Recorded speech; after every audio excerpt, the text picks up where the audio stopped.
दरवर्षी मकर संक्रांतीला पतंग उडवण्याची एक परंपरा आहे. त्याचा उत्साह संक्रांतीच्या दिवशी दिसूनही आला. मात्र याच पतंगाचा मांजा अनेकांच्या जीवावर बेतलाय. नायलॉनच्या मांजामुळे राज्यात 4 जणांच्या आयुष्याचा धागा कायमचा तुटलाय, तर तब्बल 92 जण जखमी झाले आहेत. त्यामुळे आपला सण साजरा करताना उत्साहाच्या नादात इतर कुणाचा जीव जाऊ नये आणि आपली संस्कृतीच लोक विसरलेत का, असा सवालही या निमित्ताने विचारला जातोय.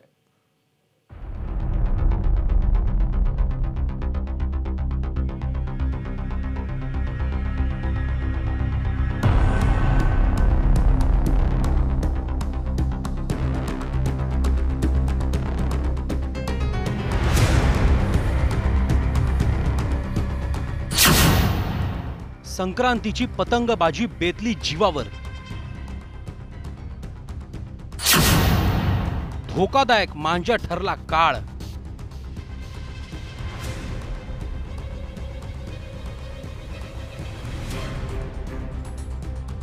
संक्रांतीला उडवल्या जाणाऱ्या पतंगाच्या मांजामुळे राज्यात 4 जणांचे मृत्यू झालेत, तर 92 जण मांजामुळे जखमी झाले. एकट्या मुंबईत मांजामुळे 800हून अधिक पक्षी जखमी झाले. बोरिवलीच्या कोरा केंद्र परिसरात करिअप्पा उड्डाणपुलावरून जाणारा मोहम्मद फारुकी, गळ्यात मांजा अडकून फारुकीचा गळा चिरला गेला. त्याचा मित्र मोहम्मद हमीद थोडक्यात वाचला. पतंग उड़ी थी काफ़ी, वो टूटा फूटा था, लटक पटक रहा था, दिखा नहीं था. हम लोग की गाड़ी 50-60 की स्पीड में थी और सीधा वो गर्दन के पास आया उसका मांजा, उसका गला कट गया और मेरा भी एक आया था, मैं बच गया. यहाँ पे एक स्क्रैच है मेरे पास. असाच प्रकार मुंबईत वाकोला ब्रिज इथे 25 डिसेंबरलाही घडला. ड्युटीवरून माघारी चाललेले पोलीस कर्मचारी समीर जाधव यांचा गळा मांजाने चिरला गेला. उपचारादरम्यान त्यांचा मृत्यू झाला. मला सरकारकडून एवढीच अपेक्षा आहे की पहिले एक म्हणजे त्या जे नायलॉन मांजा आहे ना, त्याच्यावर बंदी घालायचे. आज माझं संसार जसा उद्ध्वस्त झाला तसा कोणाचा होऊ नये, एवढीच अपेक्षा आहे. संभाजीनगरात वैजापूर इथे इनाया शेख या 9 महिन्याच्या चिमुरडीचा गळा नायलॉन मांजात अडकला. तिच्यावर सध्या शासकीय वैद्यकीय महाविद्यालयात उपचार सुरू आहेत. वसईत नायलॉनच्या मांजामुळे एका शाळकरी मुलाच्या पायाची नस फाटली. तब्बल 4.5 तास शस्त्रक्रिया करून त्याला वाचवण्यात आलं. एखादा ब्लेडनं त्वचेला आपण कापतो तसा हा सर्जिकल नाईफ सारखा हा मांजा काम करतो. येणाऱ्या प्रत्येक गोष्टीमध्ये आपण गांभीर्याने विचार केला पाहिजे की आपण नॉर्मल दोऱ्यानेही पतंग उडवू शकतो. पश्चिम द्रुतगती महामार्गावर शिल्पा महाडिक ही महिला गंभीर जखमी झाली. विलेपार्ल्याजवळ जालिंदर नेमाणे हा सिक्युरिटी ऑफिसर मांजामुळे जखमी झाला. भंडारा जिल्ह्यात मांजामुळे 17 वर्षीय मुलीचा गळा चिरला गेला. वेळीच उपचार मिळाल्याने ती थोडक्यात बचावली. नागपुरात मांजामुळे एका 14 वर्षीय आणि एका 8 वर्षीय मुलाचे पाय चिरले गेले.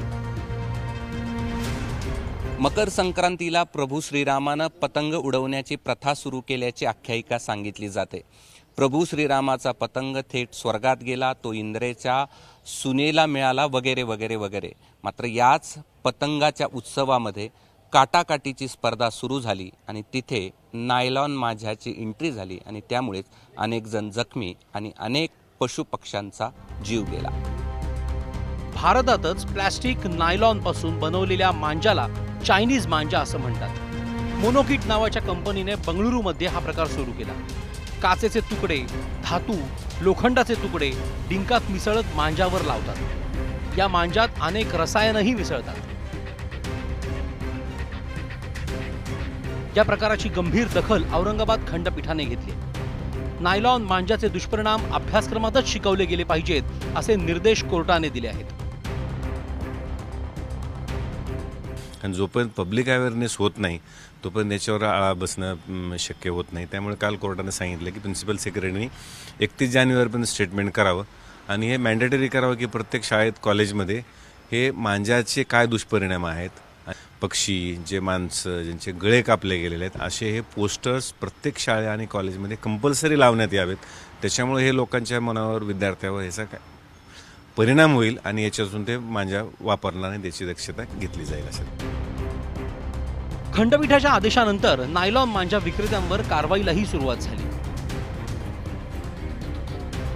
मांजाचा वापर जर नागरिक शास्त्रामध्ये केला तर नागरिकांचे अधिकार हे बालकांना त्या ठिकाणी कळतील आणि बालक त्या ठिकाणी भविष्यामध्ये मांजाचा वापर करणार नाहीत.